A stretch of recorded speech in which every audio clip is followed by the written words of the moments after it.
What if Dracula was real? What if a teenage girl led armies, heard voices, and was burned alive for it? These aren't just legends. They're the real stories behind the myths we've all heard, but never questioned. Warriors turned into vampires, nobles turned into monsters, and truth? It's often darker than fiction. Today on Unique History, we reveal the first 5 real people whose lives were so unbelievable, they became legends. But remember, what you're about to hear isn't fantasy, it's history. The Carpathian Mountains, a place of deep forests and deeper shadows.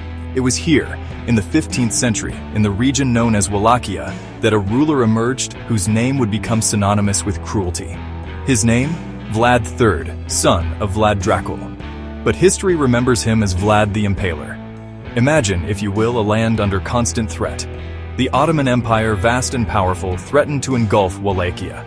Vlad, a prince determined to defend his inheritance, resorted to tactics as brutal as the age itself. He fought not only with swords and shields, but with fear itself. His weapon of choice? The impalement stake, a gruesome spectacle designed to break the will of his enemies. Those who dared to defy him met a terrifying end. Their bodies hoisted onto these stakes left as grim warnings to any who would challenge his rule. It's said that the Ottoman Sultan, leading a vast army to crush Vlad, was so horrified by the sight of a forest of impaled corpses lining his path that he turned back, unable to stomach the sheer savagery of Vlad's tactics.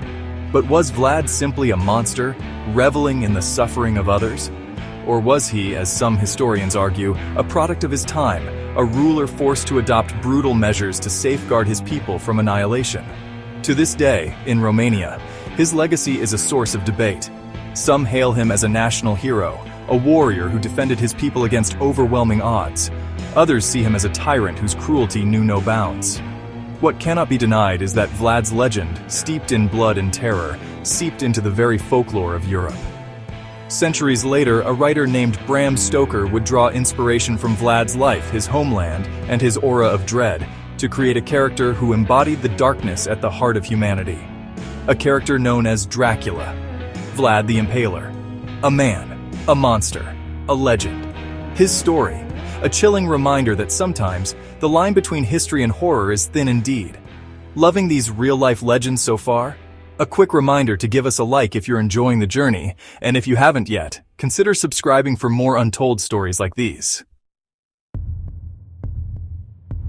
From the shadowed mountains, we travel to the windswept plains of Hungary, to a castle that stood witness to unimaginable horrors. It was here that Countess Elizabeth Báthory, a woman of noble birth and unspeakable cruelty, lived out her days. Imagine, if you will, the year 1610. Within the walls of her castle, Countess Castle, Elizabeth reigned supreme. But her reign was one of terror, her name whispered with a mix of fear and morbid fascination. Young peasant girls, lured to the castle with promises of work and a better life, instead found themselves trapped in a nightmare. Accused of torturing and killing hundreds of these girls, Elizabeth's brutality knew no bounds. The stories, passed down through generations, spoke of unimaginable sadism, of girls tortured with needles, burned with hot irons, their bodies mutilated beyond recognition. The most chilling accusation? That Elizabeth, obsessed with her fading beauty, bathed in the blood of her victims, believing it held the secret to eternal youth. Were these accusations true, or were they the product of jealous rivals, eager to seize her lands and titles? Historians still debate the extent of Elizabeth's crimes. Some argue that she was a victim of a conspiracy, a woman demonized to justify stealing her power. But the legend of the Blood Countess, like the blood she is said to have spilled, has stained the pages of history.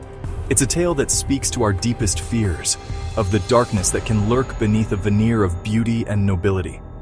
Did Elizabeth Báthory inspire the modern image of the female vampire? A creature at once seductive and terrifying, her thirst for blood a reflection of a deeper hunger for youth and power? We may never know the full truth, but what we are left with is a chilling reminder that sometimes the most terrifying monsters wear a human face. From the depths of Eastern Europe, we journey now to the rugged highlands of Scotland, where a different kind of legend was forged in the fires of rebellion. His name? William Wallace. Not a king or a prince, but a commoner who rose to challenge an empire. Picture the year 1296. Scotland, a land fiercely independent, chafes under the oppressive rule of England's King Edward I. Wallace, a landowner, witnesses firsthand the brutality of English occupation. When English soldiers murder his wife, his grief ignites into a fiery rage, a thirst for vengeance that will transform him into a symbol of Scottish resistance. He gathers around him a band of farmers, blacksmiths, ordinary men driven by a shared love for their homeland. And against all odds, they fight back. At Stirling Bridge in 1297, Wallace achieves the unthinkable. Outnumbered and outmaneuvered, he leads his ragtag army to a stunning victory against the mighty English forces.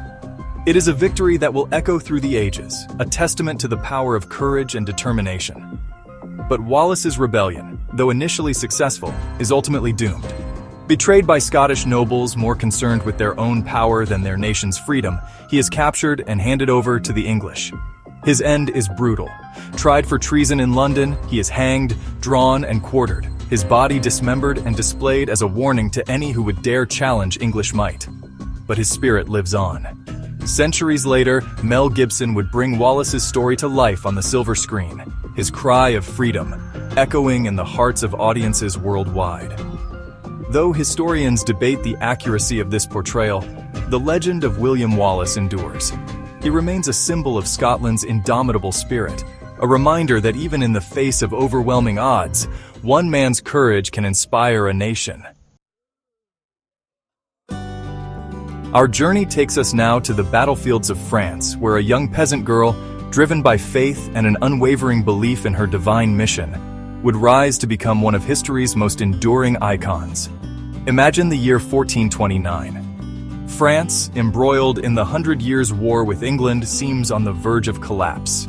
The English and their allies control much of the country, and the French spirit is broken. It is in this hour of darkness that Joan of Arc emerges. A devout girl from a small village, she claims to hear the voices of saints, urging her to take up arms and drive the English out of France. At just 17 years old, she travels to Chinon, where the uncrowned King Charles VII holds court. Imagine the scene. A young, unassuming girl, dressed in men's clothing, stands before the skeptical court, proclaiming that she has been chosen by God to save France.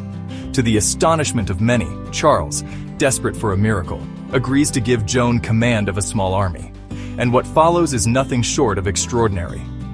Joan, imbued with an unshakable faith and a charisma that inspires even the most hardened soldiers, leads the French to a series of stunning victories.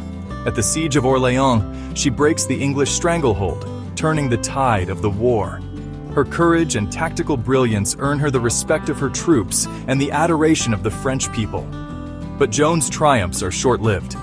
During a skirmish, she is captured and handed over to the English. Put on trial for heresy, she is condemned as a witch and burned at the stake in Rouen in 1431. She was just 19 years old. Yet, from the ashes of her execution, a legend is born. Joan of Arc, the Maid of Orléans, becomes a symbol of French national identity, her story inspiring generations to fight for their freedom. Canonized as a saint by the Catholic Church, she is remembered not only for her military achievements, but also for her unwavering faith and her willingness to sacrifice everything for her country. Our final story takes us from the fields of glory to the darkest corners of the human soul, where a once celebrated hero descends into madness and depravity.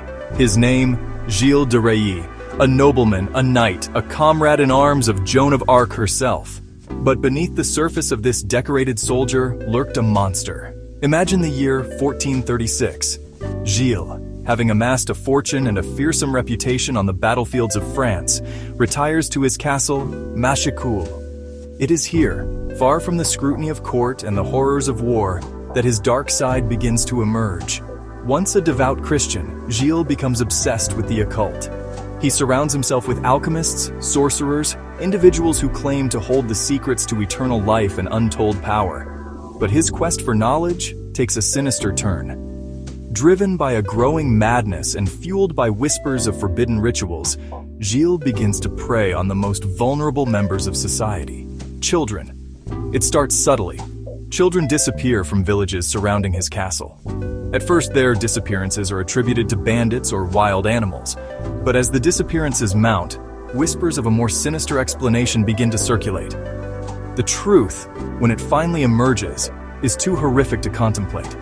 Gilles is accused of abducting, torturing, and murdering possibly over 100 children. His crimes, committed within the walls of his castle, are so depraved, so monstrous, that they defy comprehension. During his trial, the details of his crimes shock the court. He confesses, under duress, to acts of unspeakable cruelty. His motives remain shrouded in mystery. Was he driven by madness? By a perverse thirst for power? Or by a twisted belief that his crimes would somehow fuel his occult experiments? Condemned to death, Gilles is hanged and then burned in 1440. But his story, a chilling blend of history and horror, lives on. Some believe that Gilles de Rais inspired the dark fairy tale of Bluebeard, a wealthy nobleman who murders his wives and hides their bodies within his castle. Whatever the truth, Gilles de Rais serves as a chilling reminder that evil can lurk in the most unexpected places, and that sometimes the most monstrous creatures are the ones we once called heroes. These were real people. Their stories weren't invented in books or movies. They lived, breathed, and walked the earth. But history twisted their lives into legends that would echo across centuries. Which one of these legends fascinated you the most? Let me know in the comments. And if you enjoyed uncovering the truth behind the myths, don't forget to like this video and subscribe to Unique History for more mysteries from the past. See you in the next adventure. And we're not done yet. In part 2, we'll uncover 5 more shocking figures whose real lives inspired some of the world's most powerful myths. From masked prisoners to legendary thieves, stay tuned.